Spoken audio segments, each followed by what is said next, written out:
The monument is just, for me, it's just kind of a singular climb. I haven't seen anything quite like that.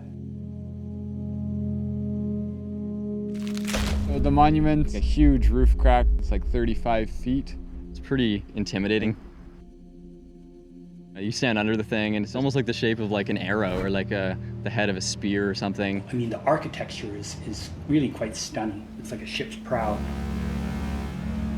And yeah, they don't have an El Cap out there or a Squamish chief, but it was its own special thing.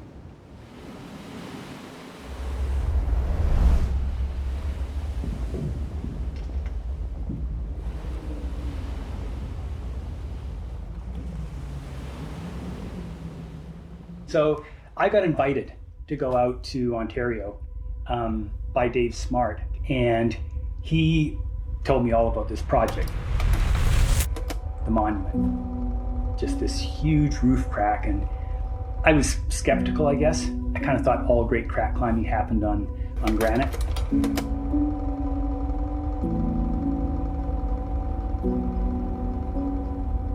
I didn't really know anything about the monument, so there was the whole surprise of how gobsmacking and huge it was.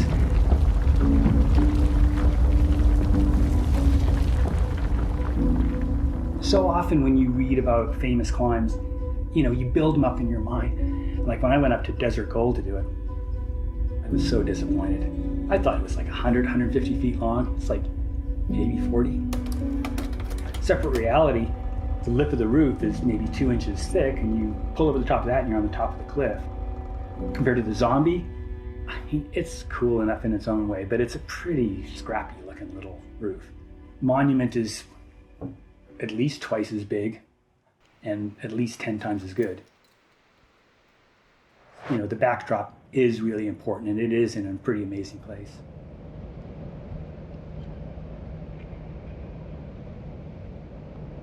You know, it was one of the climbs that really elevated Ontario climbing. It was a climb people asked you about everywhere you went.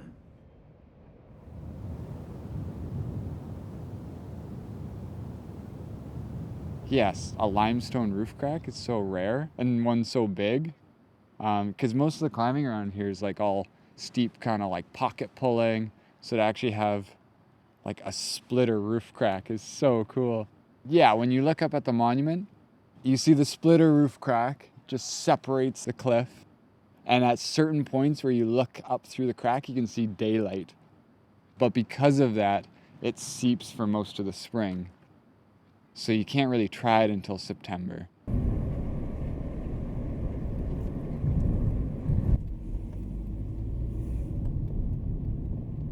So actually the first time I tried it, I had to wait for it to be dry, which was like October-ish. And it was like so cold that I added like an extra layer of tape to my tape gloves just for insulation purposes, because my hands are like numbing out in the crack. Yeah, we haven't climbed really together, but I've just seen him at the crag. Really cool guy and humble. I gotta do this button up. Don't I look like a slob? And yeah, it's been good. We were like working the monument a little together too, like a few weekends ago. And he as well is like super close. I think he's gonna do it.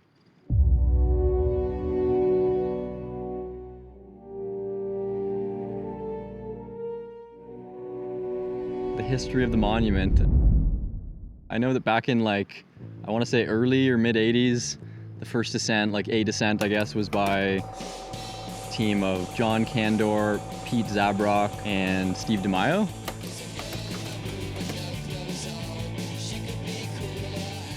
They found this roof crack that they said was 40 feet, and we were like, you guys are shitting us.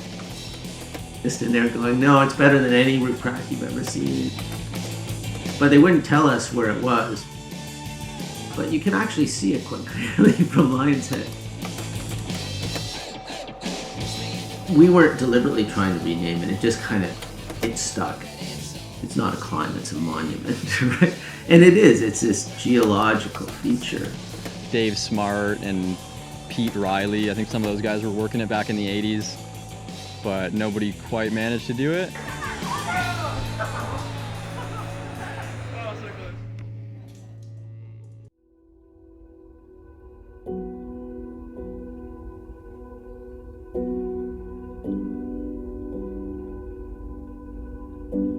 pretty sure it was 1987. Dave Smart invited me out to give a slideshow, and as part of the invitation, he said, "Hey, look, why don't you come and stay with me and we'll go climbing."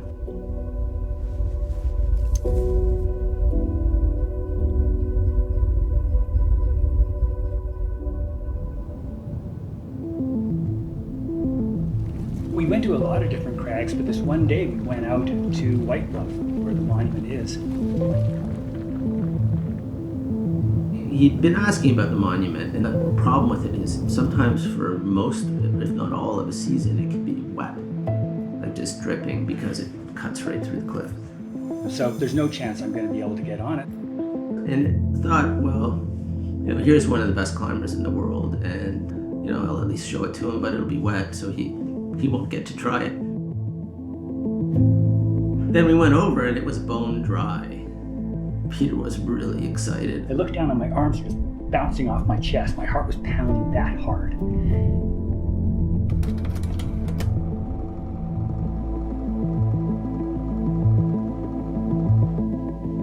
Legend has it that he gave Peter Croft like one shot, I guess, or like there goes your chance. I don't remember saying this, but Peter says that I told him, "Hey Peter, if you want to go for it, you should."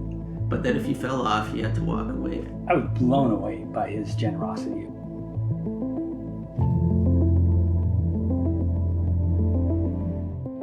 And Peter just I guess flashed it. Pulled through to the top, lowered off, and asked him if he wanted to clean it. I said, "I'm not going to second you because I can't do it. I can't do this route. I know. I've been up there." So then I top roped it afterwards. And the cool thing about that was this time going out, the roof is just above the tree level, and I lean my head back, so I'm upside down and got this upside down view of the world. You're looking out over the tops of the trees over Lake Huron, which is like the Pacific Ocean. I had so much fun the first time. Doing it a second time just seemed like, why not?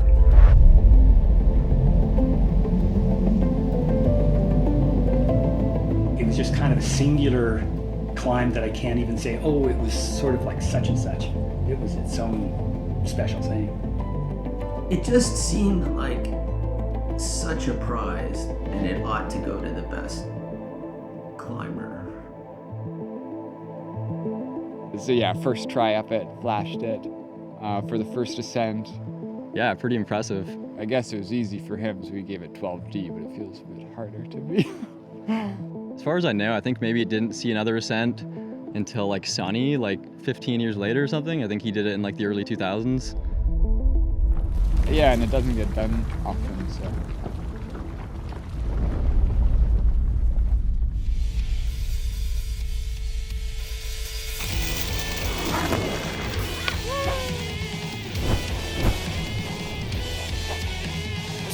Hey, I'm Jared Nelson, and I am a rock climber. This could take all day. I know Jared's definitely done some pretty impressive stuff, some really hard sport ascents out in Squamish and some hard trad climbing. Woohoo! Victory lifted!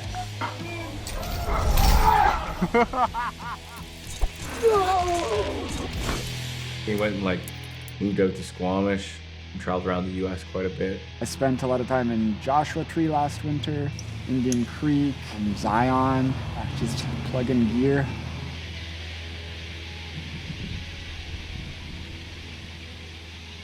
Because when he came back from Squamish, he was working at the dog food factory for a little bit there.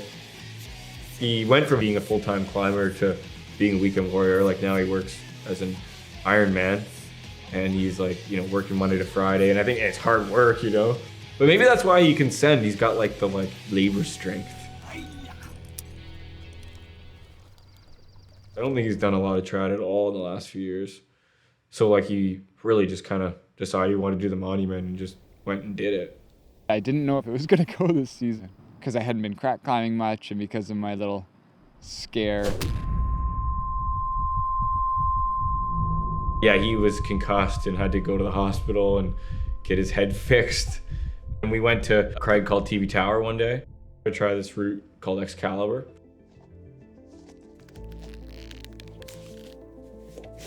I placed maybe like 4 or 5 pieces of gear, and then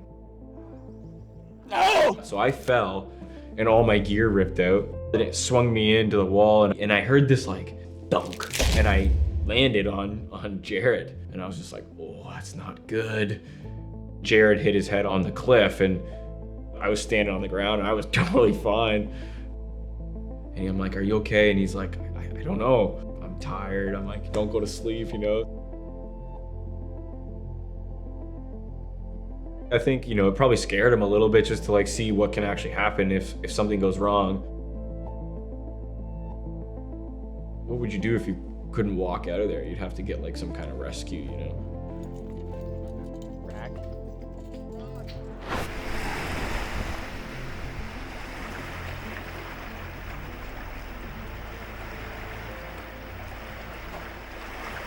I've just been like climbing for about 4 years or so, and kind of like second year in, I knew I definitely wanted to get into trad climbing and crack climbing. So I kind of just bought a rack and tried to not die. And don't you forget about me. Don't. Yeah, I'm a bit obsessive with the roof cracks for sure. I've kind of been like hunting down every last one that I can find in Ontario.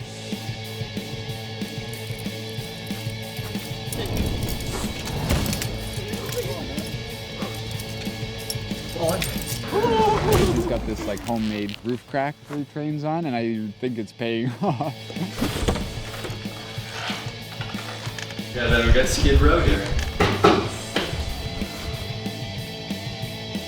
We got 3 2x10s, some threaded rods. Gets drunk. So I had to source some wood. Found these bad boys. They're about maybe 1/4 inch. Nice solid lumber right there. For leading up to the monument, I got like 15 laps of the crack machine. Yeah, give it my best go.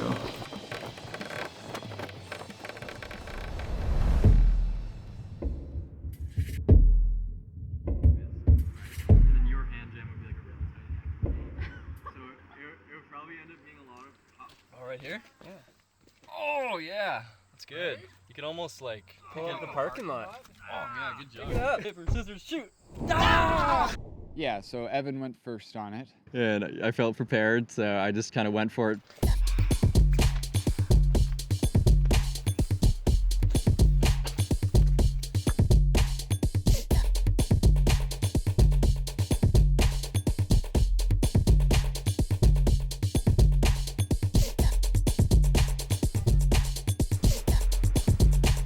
I tried a couple days previous, like a couple times earlier this year.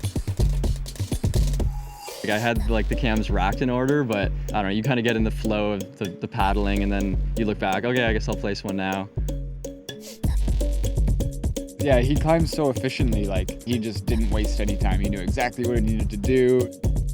So I kind of like, I get this hold and then like boost my feet up and then just kind of like huck to this like sloping face hold, which I don't know, for me it was a little easier, and then like cross into the hand crack after. It was still like difficult for me, but like that way just seemed a little more conceivable.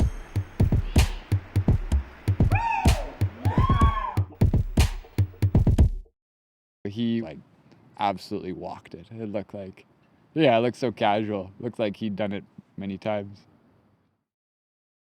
Yeah, it was so cool to watch. And then I wanted to red point as well, so we needed to clean the gear. If you want to red point the route, you have to climb or aid it in between each attempt to get all the gear back. Yeah, it's like hard to manage your energy. Yeah, it's not like an easy thing to aid out. It's like kind of core intensive, and it's long. So pumped. Yeah, That's why a lot of people have just pink pointed it, because you can then get like multiple attempts in a day. You can just pull the rope. No one has to top rope between. I was like a bit more nervous than I normally am.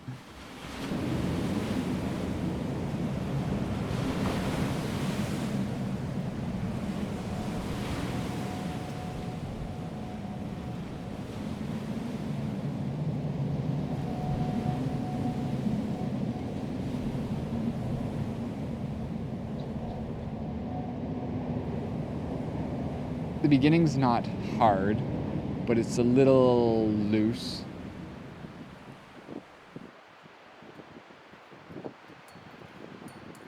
The roof was quite like kind of sandy and like a bit moist. It's hard to sort out the beta in the roof because it's not like a splitter like sandstone crack where you can just jam anywhere and it's the same size everywhere. It's kind of like wavering and there's weird pods, and like some of the jams are just so painful because you get like this limestone spike in the back of your hand. Or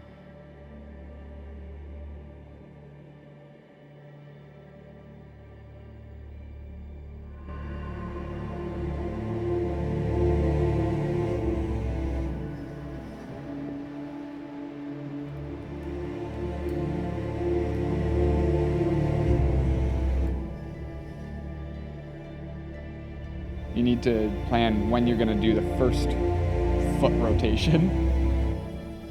In my mind, I was like, okay, when I place the first 2 in the roof, that's when I'm going to do it. On the go, I like kind of didn't know where to turn around. I was waiting for this one good hand jam. I'm like, when I get that good hand jam, I'll turn around. I couldn't find the really good one. And so I like, okay, it's too late. I got to turn around. So.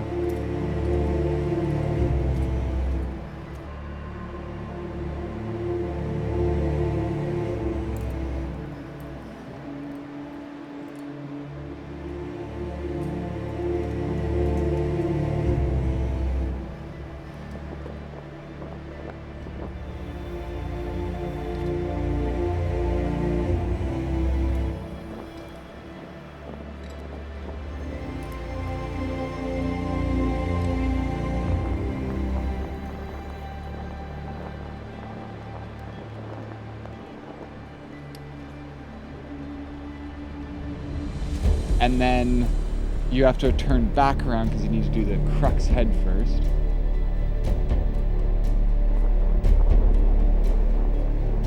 Turned around, then was like fiddling around. I almost fell.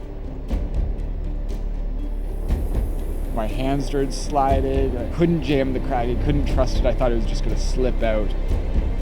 And I didn't trust any of the gear. And so I was having flashbacks to that experience 2 years ago.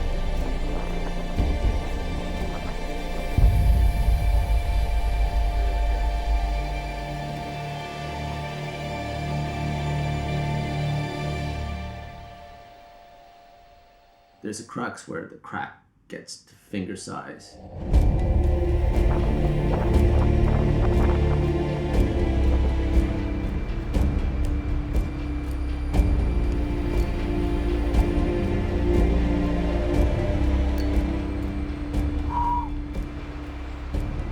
Yeah, the beta for the crux is pretty wild. So there's like a pinky lock in the roof, and then you can get your foot really high, and then there's this little crimp triangle right next to it. So I pause on that as an intermediate, and then there's this like little back flag smear that I put my left foot on, where this crack's sealed shut, it opens back up to good hands again. And so you can do this huge span up to a hand jam.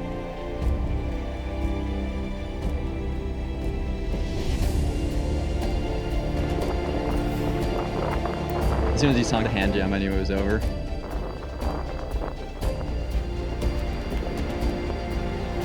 And then you can like cut feet, and then you have to transition to a layback, and it's like really scrunching feet out right.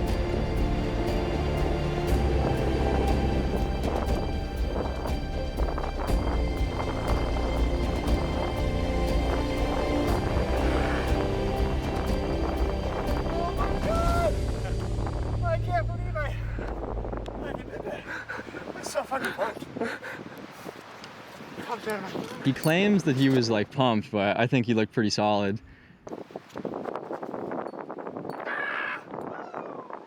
The one thing that I always find fascinating with Jared is he can go from a route looking really hard, like on his first try, like trying to figure out all the moves, but then like he just like fires it next go. He just gets back on it and just like it just sends it. Like that guy is unbelievably strong. It doesn't feel like I did it because I don't know. I thought it would feel less desperate. Dude, thanks so much. Yeah, that was awesome. Oh. Oh, Set so train. cool. Fuck yeah, dude. That's awesome. Sorry, I don't know. Congrats to you. Oh yeah. That was good. Yeah. Good work. That was sweet. Oh, Double send days. Fuck yeah. Every once in a while you find a climb and something speaks to you, you know, whether it's a certain mountain or a certain rock climb, and that one is just etched in my mind. There's plenty of other hard routes I've done that it's just sort of a nebulous hard route up a face, but with that one, the architecture was so stunning that one's stuck with me.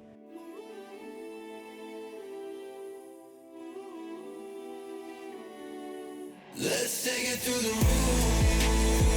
Let's take it through the roof. We've been seeing all the right signs for a long time. Me and you. Take it through the roof. That's all we gotta do. We'll be living like we dream. Like the FSTA, the first sand train ascent. Yeah, it was pretty cool. I can't really think of a better, other like next to flashing it like Peter Crowd, I can't think of a better style, I guess, than send training it with Jared, you know? So I was pretty happy.